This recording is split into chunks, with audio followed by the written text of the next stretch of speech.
Hey, welcome back everyone.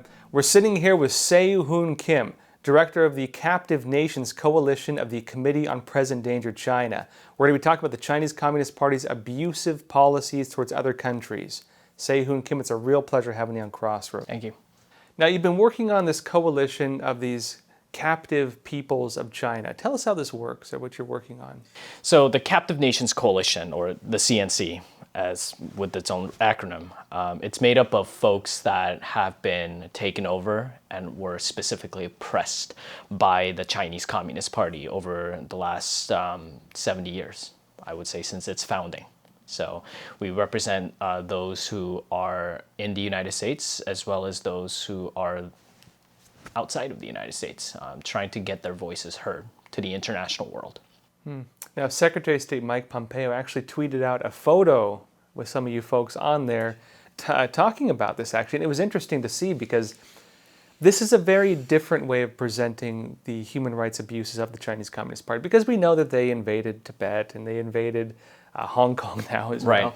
And they invaded, for example, southern Mongolia, Inner Mongolia. And we see now that these are kind of isolated incidents. The idea of uniting them under one issue is a very unique stance. Now, I'm curious, how did this coalition come together? Well, the coalition came together, I would say, since the foundation of the CCP itself. It never was really united, to a point that it is today strategically. And what I mean by strategically is that, since we have this blessings of technology and the fact that there is a closer community awareness now. For example, with what's happening to the people of East Turkestan, or what is known as the Uyghur issue, people are becoming a lot more aware in that regard. So in terms of the general awareness, in terms of the general information that's out there, these communities are a lot more united than ever before, and they have the need to do that. Every single one of these communities have now come to realize that if we do not unite and do something in order to get our voices heard, we are going to be silenced forever. So with all of that together is how this coalition came about. And the Committee on Present-Endangered China decided this is the platform that we need to provide to the folks from these captive nations so that not only their voices can be heard, but a realistic action can be taken in order to ensure that there is true freedom that they'll be enjoyed in the future. So, now, when you met with Pompeo, what was the message you presented to him on this group? So, Secretary Pompeo, first and foremost, was extremely sympathetic. He was also extremely, very, very genuine about just meeting each and every single one of us. I was actually inspired. I was also very happy, extremely happy that he took the time to hear from each and every single member of the Captive Nations group. So we had a representative from Tibet, East Turkestan, Southern Mongolia, and another gentleman who represented Kazakhstan, which is a huge Belt and Road Initiative project nation by the Chinese Communist Party, and is one of the most important countries in order for that initiative to come into fruition into the future. So we presented all these cases in terms of why this needs critical attention and why this is important to the United States and really to the rest of the world. He listened very, very carefully, and he also said this is something that is much needed. And he said to us that this is an initiative that is extremely important for all of us. And I interpret that as something that is important to every single one of us, not only in the United States, but to the rest of the world. So that's at least the gist of the message that we received from Secretary Pompeo. And I would even say it's the most important thing to a certain degree. Yeah, I'm curious, when it comes to the CCP, its agendas, and what this represents. You said this is the most important issue with China right now, one of the most important. And it's something important for the world as well. Why do you say it's important for the world, this issue? Well, it is important for the world because, one of the things that the CCP does historically, they have done, I should say, is that every single place that they have taken over, per se, other than different parts of China. And I would even add that the Chinese people have been the first victims of the Chinese Communist Party. After they were done with them, they moved on to take over these other nations that were once independent and free. And they have tested out their oppression. Specifically, we see today slave labor, which is rampant, and which has unfortunately have driven the Chinese economy for a very, very long time. It's still going on today. And what is happening to the Uyghurs, for example, and Kazakhs and all the other Turkic people in what is known as Xinjiang. The mass surveillance system, for example, that's being exported all over the world. So if you look at it from that degree, you can't help but to wonder, is this going to reach our shores one day? And is this going to be affecting me and my family one day? And what will be the consequences that we have to pay at that time? And it scares you. And it scares you because all of these things that we thought were once a foreign issue will become a reality for us one day. So that is why I say it's one of the most important things, because this is a threat to literally every single one of us right now. And one of the things that the Captive Nations Coalitions aims to do is to also provide a voice to all those individuals from the Belt and Road Initiative countries. As you know, the Belt and Road Initiative is what is known as a neo-colonialism effort by the CCP. And once they take over these areas after a series of episodes of countries not being able to pay back these massive loans that the CCP has given to them, or a takeover of a land because of a historical claim, like what's happening in Tajikistan, for example, right now. It serves as an example a lot more at that time, because now we see their expansion becoming a reality to sovereign nations. So by engaging with the captive nations, we want to also let the world know that as these countries were taken over in the past, when they were once free and independent, this could become a reality for all countries in the globe, and that is pretty scary. And that's really the message that has been driving us till this day. And this isn't far-fetched either. We know the Chinese Communist Party uses its abuses in, for example, Xinjiang, also called East Turkestan, as the testing ground for different types of authoritarian monitoring or other practices to keep the populations under control. And when they work there, they replicate them in other parts of China.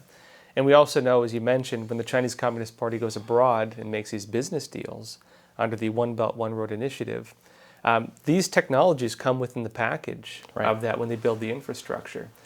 The idea that the Chinese Communist Party is spreading its model of government using East Turkestan or Xinjiang as one of the models, for example, of that type of oppressive government, and encouraging other governments in the world to follow that model.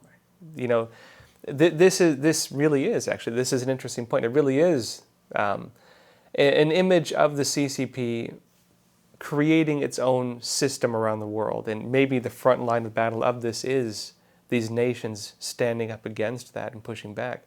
Is this how you're viewing it? You mentioned this is one of the most important issues, that this is kind of like the drawing of the line in these countries themselves. Is this accurate?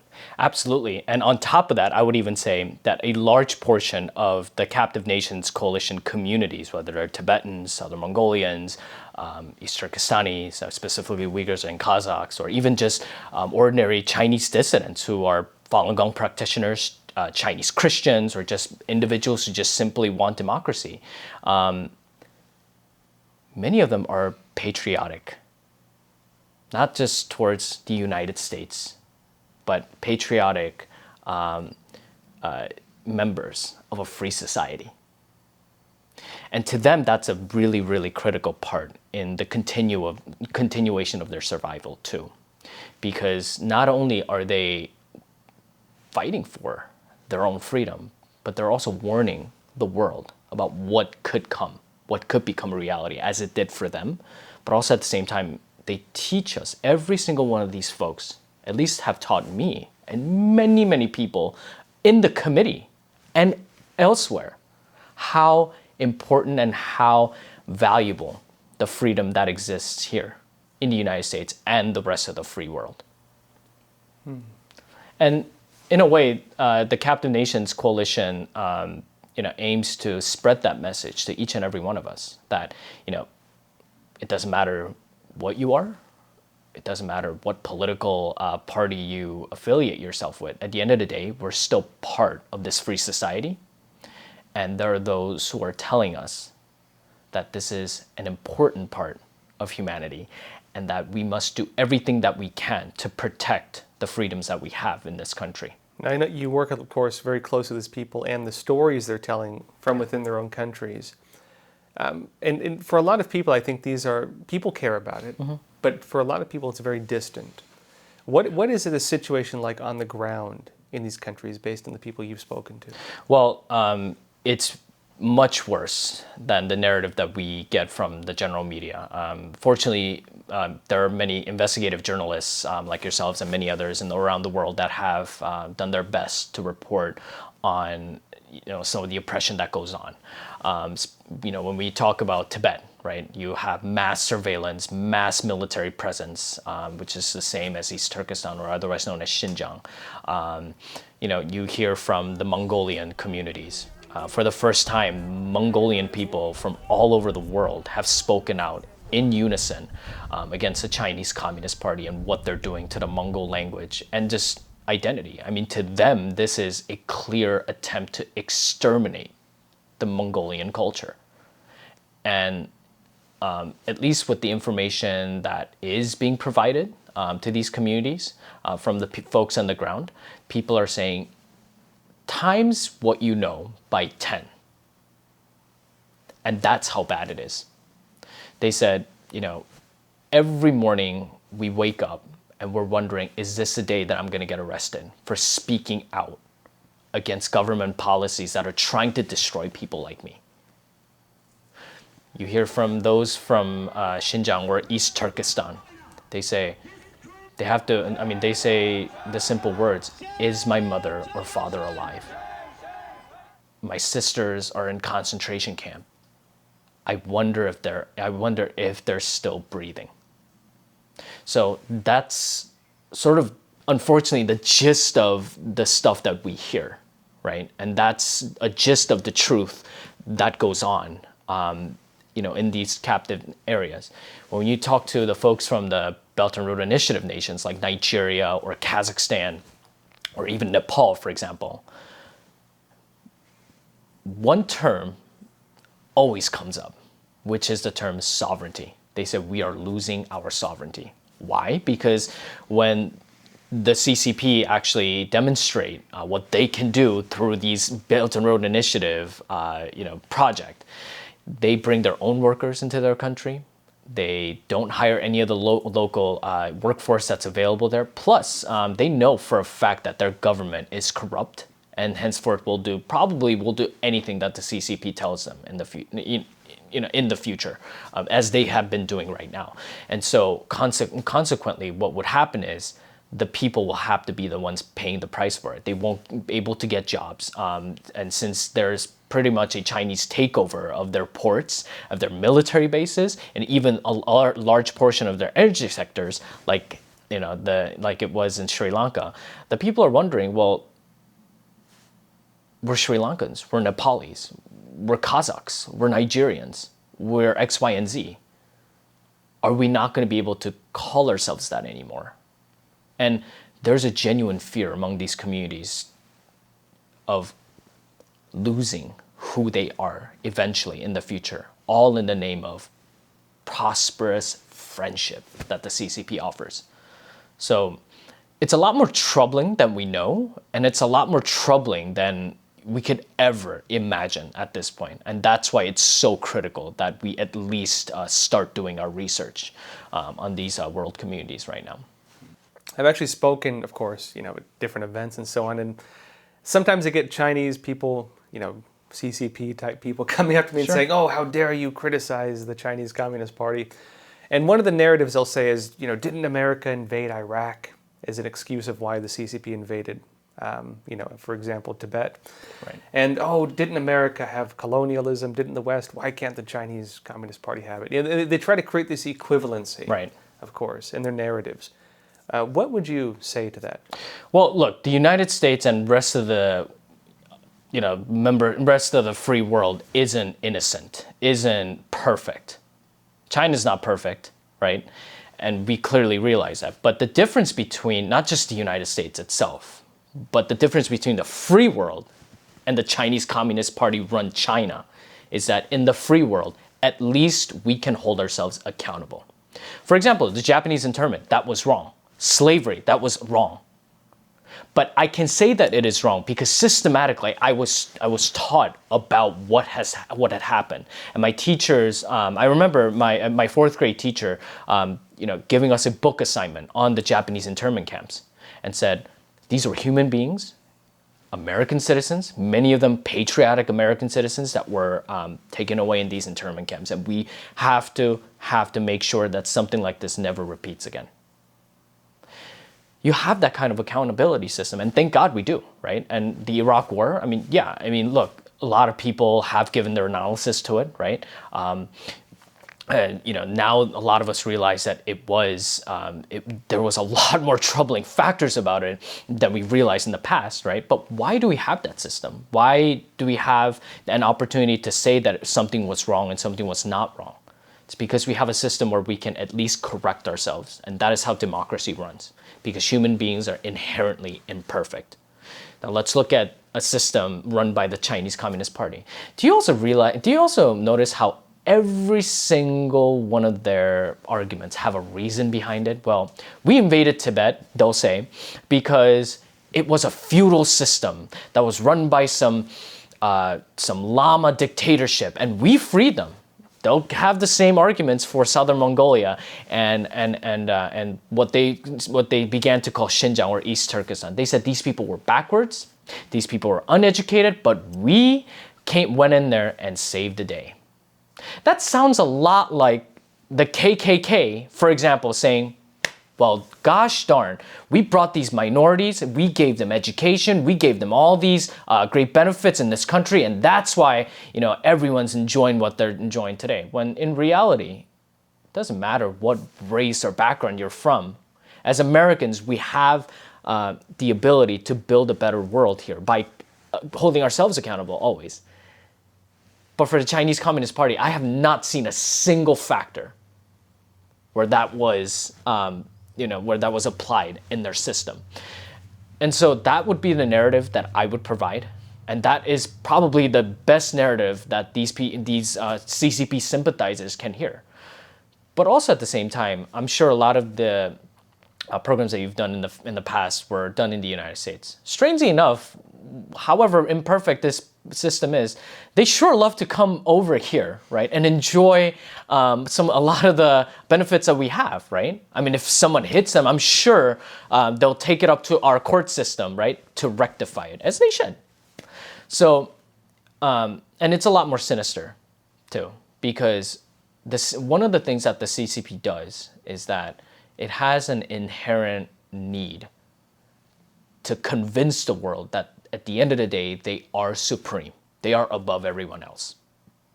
And unfortunately, you see a lot of Han supremacism in that as well. And that's the reason why, and strangely enough, this is actually imposed upon the people of Hong Kong as well, and towards the people of Taiwan as well, right? It's like, well, we are the dominant people, and so we will do our best to, correct all mistakes, all sorts of problems in your land, right? When, if you look at it, a lot of Han Chinese people aren't sympathetic to what their government are saying, right? So that's another sinister part behind the CCP, because they would, just because of what makes up their background, right? They'll use that, they'll weaponize it in order to justify their crimes.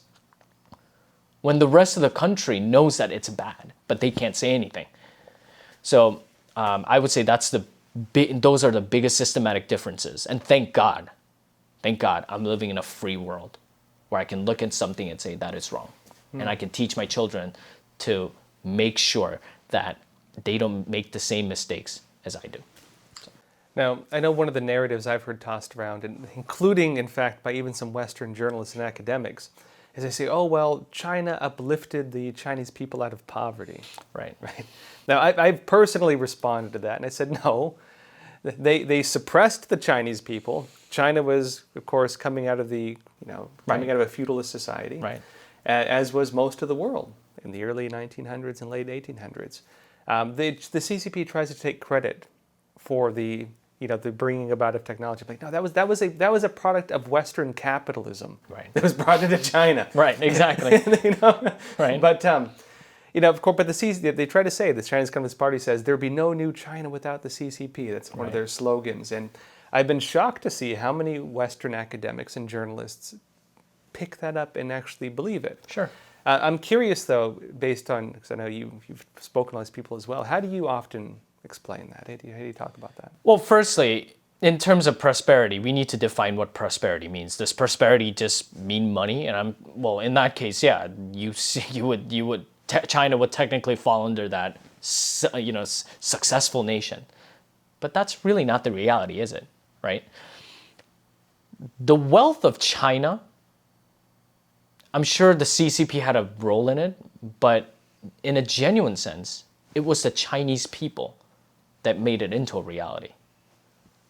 Right? When you have an open market system, human beings, no matter what you are, will take advantage of that, right, to make yourself grow, individual growth, as some may call it, right?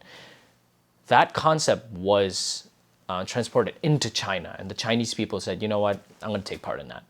And a large portion of the Chinese economy grew because of the Chinese people doing that, not because some government official in the CCP, giving them all the directives on what to do. One thing that Deng Xiaoping did well is not doing anything. He didn't do anything. He just let the economy grow, right? But now, let's look at it from the present context, right? The CCP knew that this growth was going to happen, and then they said, one of the CCP does well is figuring out how they can actually have a say or have a complete control over it.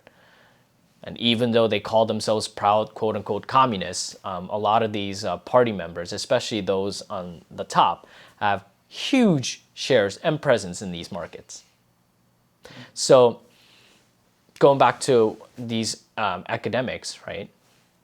Unfortunately, we had academic freedom, independence in this country up until, I would say, maybe even 10 years ago.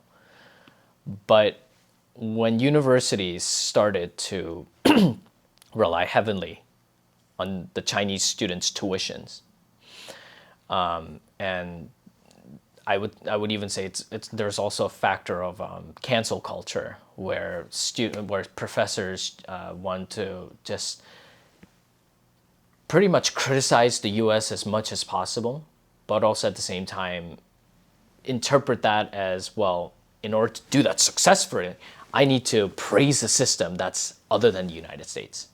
I personally have seen that on some of the professors that I've had in the past. They would praise the Chinese Communist Party, they would even say, well, despite the human rights conditions, they've done so well, and they have a system that doesn't have a capitalist founding. So we support them, in a sense, right? But they said, well, when it comes to human rights, well, we can talk about that later. It's terrible, but that's every country has a bad human rights record. So they'll be extremely dismissive of it, right?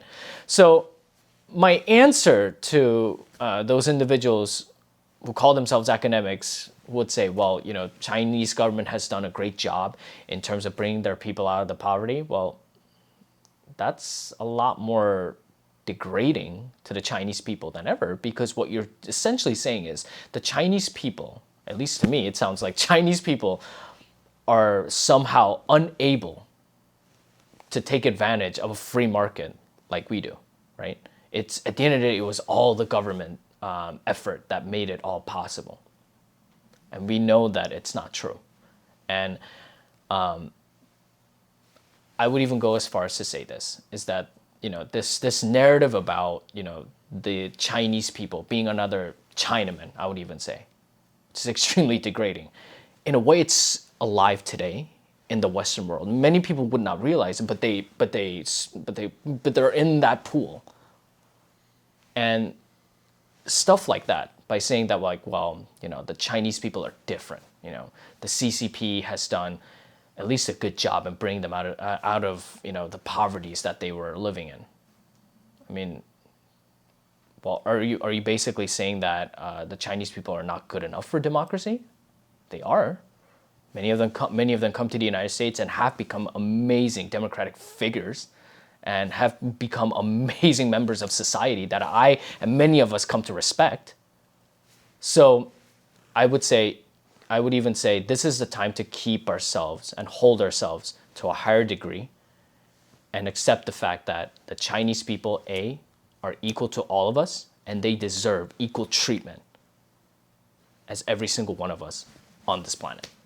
So, and I would even say, unless we do away with such narrative, we will never ever be able to address the threat that we're facing from the CCP completely. I guess just last question. In terms of your coalition, based on what could happen, and based on why you do the work you're doing, if you were to tell people one thing about the importance of this kind of drawing the line with the CCP, Sure. and what is at risk in terms of that as well if it fails, what would you tell them? Well, failure to me is not an option. But if it does happen, I think all of us would agree that the least that we want to do is to tell each other that at least we gave it our best. But the sad part about your question is that could only happen if the world does not wake up to the threats of the CCP. And at the end of the day, it's up to the individuals in this country to firstly come to awareness of that threat and act in accordance to what they think is the most appropriate thing to do, and in the best of their abilities.